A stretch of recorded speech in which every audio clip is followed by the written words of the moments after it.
혹시 세상의 모든 움직임에 사실은 가장 쉬운 길이 숨어 있다고 생각해 보신 적 있으신가요? 오늘은 바로 그 길을 찾으려고 했던 한 남자의 이야기입니다. 천재 수학자 조제프 루이 라그랑주의 눈으로 세상을 한번 들여다보죠. 그런데 아니 18세기에 살았던 수학자가 21세기를 사는 우리랑 도대체 무슨 상관이랍? 싶으시죠? 놀랍게도 그 해답은요, 저 멀고 먼 우주에 있습니다. 여러분, 제임스 웹 우주망원경 같은 최첨단 장비들이 우주에서 거의 공짜로 머무는 우주 주차 공간 같은 곳이 있거든요.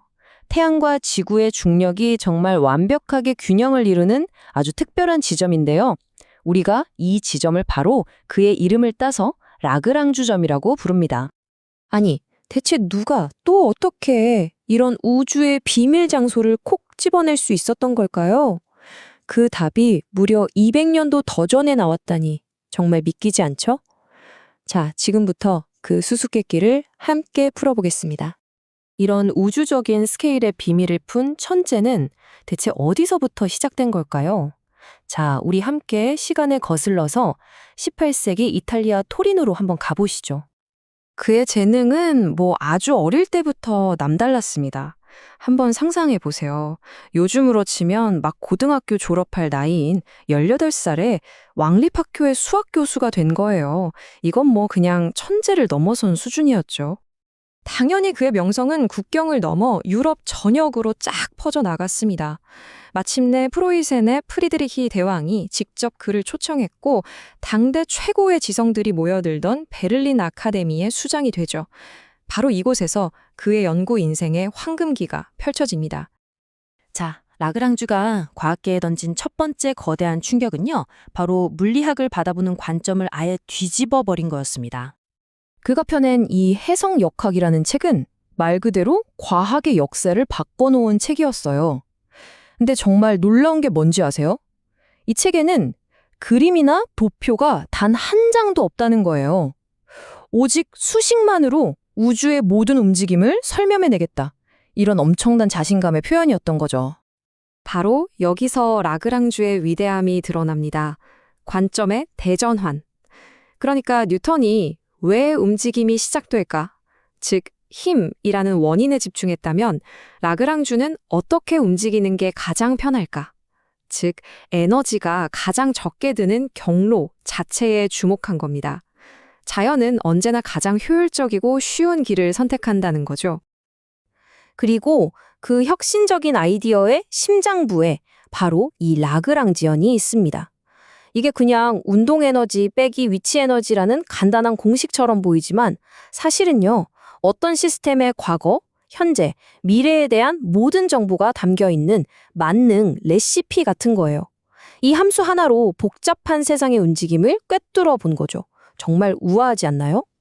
결국 이 라그랑지언 값을 가장 작게 만드는 경로를 찾는 것, 그게 바로 자연이 선택하는 가장 효율적인 길이라는 겁니다. 더 이상 복잡한 힘들을 하나하나 계산할 필요 없이 전체 에너지의 흐름만으로 미래를 예측할 수 있게 된 거죠. 이게 바로 라그랑주 역학의 진짜 힘입니다. 움직임의 시를 쓴 라그랑주. 하지만 그의 천재성은 물리학에만 머무르지 않았습니다. 그는 현실의 복잡한 문제들을 해결할 또 하나의 아주 강력한 도구를 우리에게 선물했어요.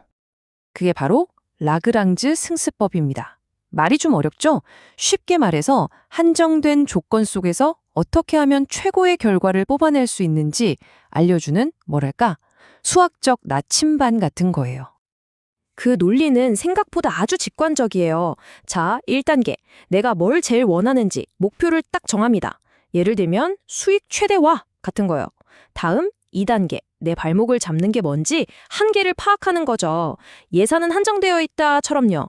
그리고 마지막 3단계. 이 욕망과 현실이 가장 이상적으로 딱 만나는 그 최적의 지점을 수학으로 정확하게 찾아내는 겁니다. 라그랑주 승수법이 찾아주는 바로 이 지점은요, 정해진 예산을 어기지 않으면서도 이익은 단 1원도 더 늘릴 수 없는 완벽한 균형점이에요. 여기가 바로 우리가 주어진 조건 안에서 얻을 수 있는 유일무이한 최선의 결과, 즉 최적점이 되는 거죠. 진짜 놀라운 건 이 200년도 더 된 아이디어가 바로 지금 우리 세상을 움직이고 있다는 거예요.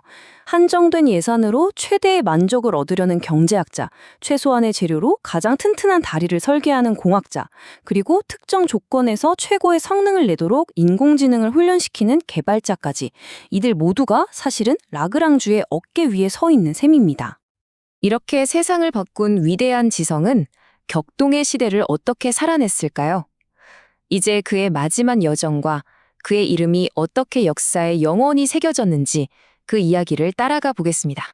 프랑스 혁명이라는 정말 거대한 역사적 소용돌이 속에서도 그의 가치는 변하지 않았습니다.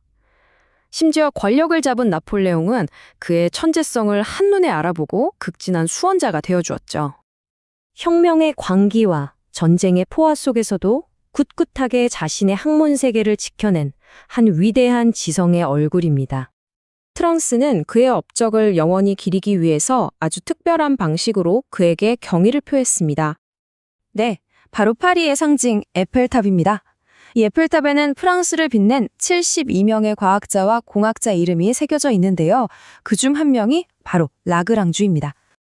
그리고 그가 받은 마지막 영예는 프랑스가 위인들에게 선사하는 최고의 찬사, 바로 팡테옹에 묻히는 것이었습니다. 그는 그곳에서 볼테르, 빅토르 위고, 마리 큐리 같은 프랑스의 거인들과 함께 영원한 안식에 들게 되죠. 라그랑주는 우리에게 복잡한 문제 앞에서 힘으로만 밀어붙이지 말고 가장 우아하고 효율적인 해법을 찾으라고 말하는 것 같습니다. 어쩌면 그가 남긴 가장 위대한 유산은 방정식이나 이론이 아니라 바로 우리 삶에 던지는 이 질문 그 자체가 아닐까요? 당신의 세상 속 어디에 더 간단한 해결책이 숨어 있을까 하고 말이죠.